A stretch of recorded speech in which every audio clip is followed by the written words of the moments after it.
Hello and good evening and welcome back to episode 2 of Held Dominance episodes for Friday night. Anthony here. Please remember to like and subscribe and also click that notification bell if you're enjoying what you're seeing and if you want to see more. Coming up in this episode, 2 sets of highlights from the Betfred Super League as Toulouse take on Hull FC and the Pontefract Derby as Cass face Wakefield. So we begin on this Friday episode down in Toulouse as Hull travel to France to face Olympique, who are no longer on the bottom of the table, but Hull have their own issues in the team. Toulouse's winning run finally came to an end against Salford last week, but formidable at home they could cause a struggling Hull side plenty of problems. Hull are low on confidence and low on troops despite desperate for a win to rekindle their season. But will it come in France? Toulouse are without the likes of Guy Armitage, Lloyd White, Andrew Dixon. Anthony Marion is back as Latrell Shumkel misses out and Daniel Alvaro is suspended, which is a blow for the French side as he's been playing really well.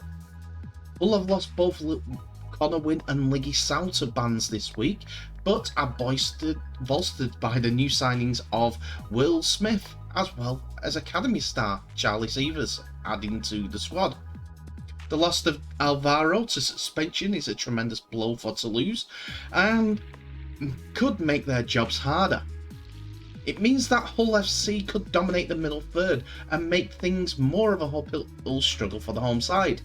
However, Toulouse also possess threats, even when they're deep behind the 8 ball, so Hull will have to be ready to work for the win in France. So here are the 2 sides that go into battle in this early game as it kicks off 6 PM UK time. Jack Walker starts at fullback with Jake Connor playing in the centres with Mitieli Villucca-Japani on the other side. Darnell McIntosh and Josh Sim are both the wingers. Will Smith comes in for his debut after coming up from Australia with Luke Gale as his partner tonight. Luke Gale will be helping Will Smith get to grips with Kane Evans and Scott Taylor in a big front row despite the loss of Liggy Sow. Danny Houghton is the acting halfback with Jordan Lane, Ellis Longstaff and Brad Fash completing the lineup. Then we go to the bench, as it is a young bench to be fair, with Harvey Barron, Jack Brown, Jordan Johnson and Matty Laidlaw being the interchange bench. But for the Toulouse side, Ilias Bergal comes into the side for Latrell Shumkel in the only change in the back line, with Matthew Juzame, Chris Hankinson and Paul Marcon being the rest of the back rowers. They'll be looking to Ollie Ashall-Bott in his elusive and speedy attacking best to get the better of the black and whites. Corey Norman and Tony Gigo are developing a good partnership as the experienced duo are pulling the strings for Toulouse. And Nathan Pizza acting halfback will be leading around his forward pack. Romain Navarrete and Lambert Belmas will be a very French front row for the Olympians, while Joe Bretherton, Dominic Peyroux and James Cunningham complete the lineup. Lucas Albert will continue off the bench with Harrison Hansen, Maxime Puech and Anthony Marion completing the lineup. It was Toulouse that got onto the scoreboard first of all as a mistake on their own 10. So Hull cough up the ball for James Cunningham to go over for the opening try. Chris Hankinson nails the conversion for a 6-0 lead to Toulouse. But Hull fired back, and on the 18th minute after going through the hands, a great ball out wide from Jake Connor found Josh Sim, who went over in the left hand side, which Luke Gale nailed a fantastic conversion. Hull went back to back in the first half, with Ellis Longstaff going over after Will Smith's kick was picked up by the on-loan Warrington man for a try.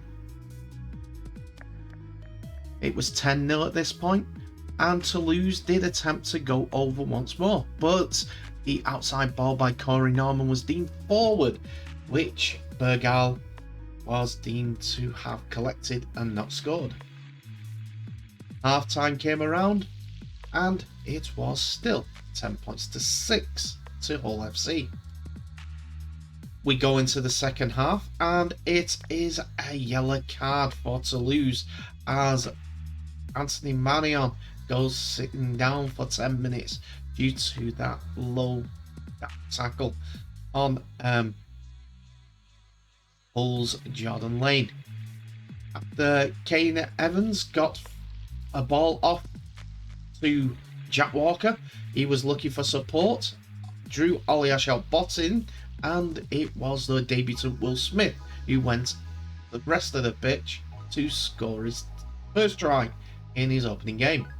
Gale added the extras and then set up a flowing move for Michele Vunica Japani to pass off to Brown, who scored on the 57th minute. Oh, it's Smith that scored on the 53rd minute.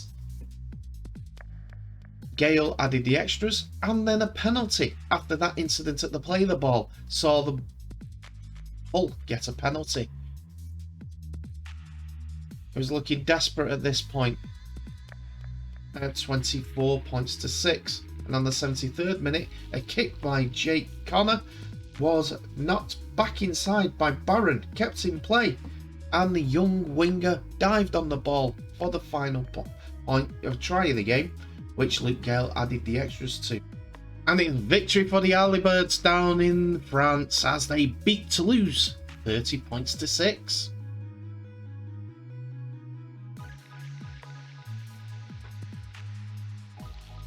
Anyway, let's get on to the second game's highlights, as it is the famous West Yorkshire derby this week in Super League as Castleford Tigers host rivals Wakefield Trinity. The two clubs are enjoying very different fortunes of late. The Tigers are in great form and cemented inside the top 6 at present, whilst Wakefield remain at the bottom of the table with relegation becoming a real threat. They were great against St Helens last week and were unlucky to come away from the fixture without a win, but now the Tigers standing away in a fixture Trinity have a terrible record in. Can they finally get a win over their near neighbours? The Tigers have though lost Gareth O'Brien and Alex Mellor to concussion protocols this week. Liam Watts is back from a back issue, whilst Kieran Hudson could make his Super League debut after spending the season on loan with Whitehaven. Wakefield have lost Lepi Tanganoa and George Tofua after last week's great performance against St Helens, which sadly ended in defeat. Rob Butler could return after his ban. Carl Evans doesn't feature in the squad as Tofua's replacement on the wing, so it could very well be the returning Lee Kershaw in the squad. Corey Hall should return to the side as well. Last week, Wakefield managed to front up against the best pack in Super League in the shape of St Helens. They'll have to do something similar here to shut down the Tigers, otherwise Cass could build a good platform and begin to poke holes in the Trinity defence. And now we come on to the team news for Wakefield Trinity. Jamie Shaw starts his second game at fullback, but the big news is Lee Kershaw returns on the wing for Trinity after his long layoff due to different bouts of injury.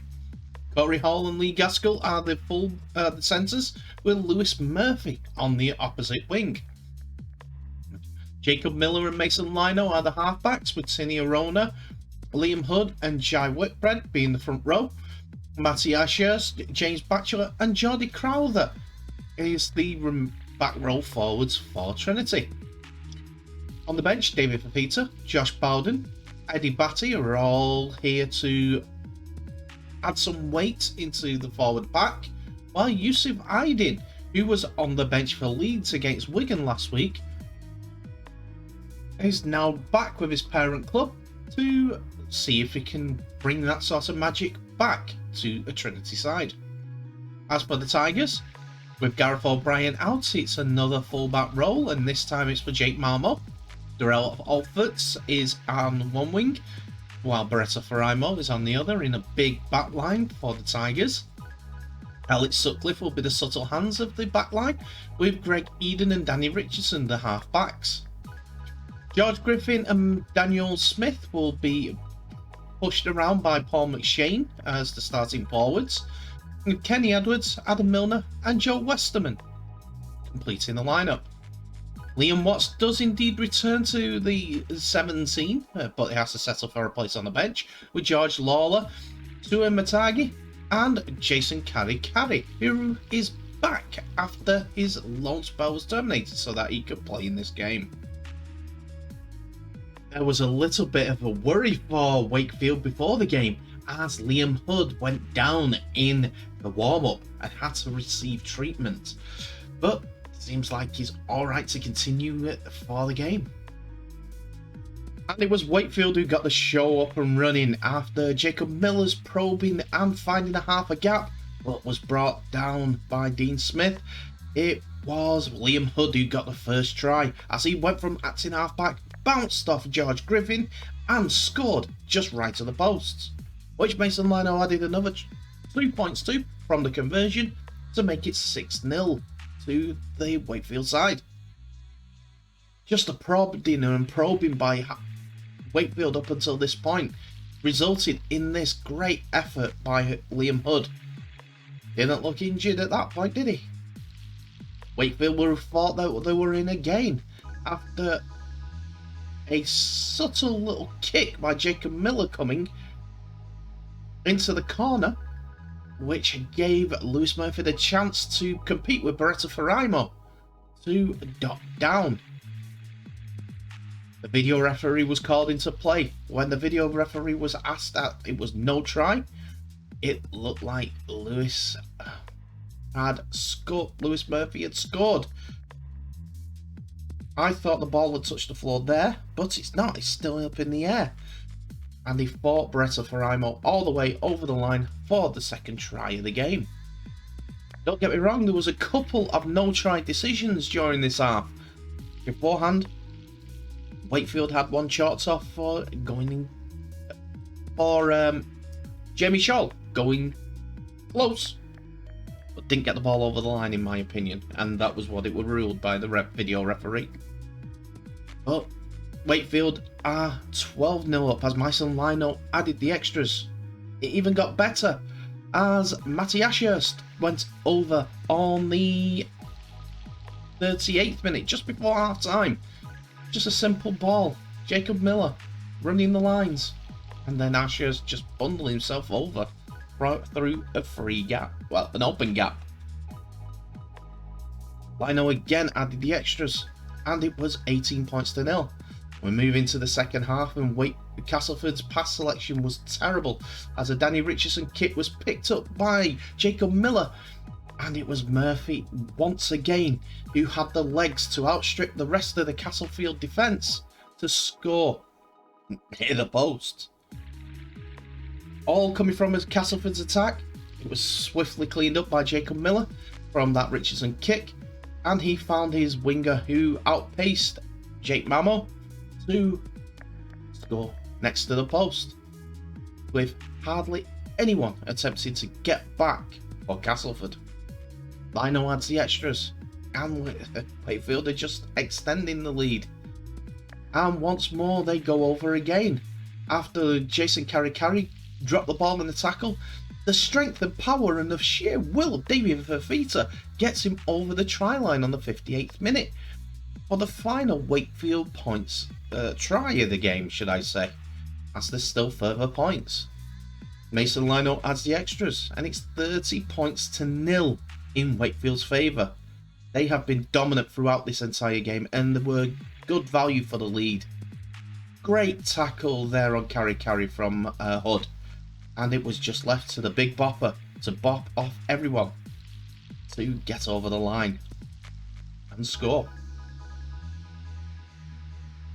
Castleford did have some points on the board, and it was all thanks to Danny Richardson.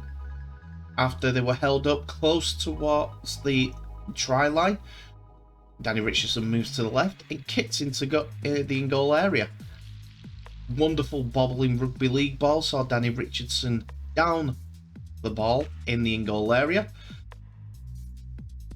The radio referee was asked again to look into the try, but as you can tell with the Castleford fans' faces in the background, it hadn't been a good day for Castleford, and there was little to cheer, so they were hoping this was given. Robert Hicks may give it, and the video referee also gave it, which Richardson converted for the 30 points to 6. But the final say went to Mason Lino as a penalty was given to Wakefield just in front of the post due to a dropout infringement. Tonight was Wakefield's night as they deservedly won 32 points to 6 and dominated the game from start to finish over Castleford Tigers. And that's it for another episode, ladies and gentlemen. Thank you so much for watching. Please remember to like, subscribe and share this video worldwide, as well as clicking on that notification bell for any new videos or updates that may be coming your way. Tell me what your thoughts are of the two games that were played. Wakefield played out their skin, or was Castleford having a very bad day? Gotta give it to Wakefield at this point for myself, because they showed embers of that against St. Helens. Yes, they had a couple of injuries since then, but they played a Castleford side that came from behind to win at Hull. Speaking of Hull, them getting points against Toulouse, which pushes the French team back down to the bottom of the table. It's going to be a very interesting end of season. One of those teams could possibly win 3 games before the end of the season, but the other team, I think, can only win 1.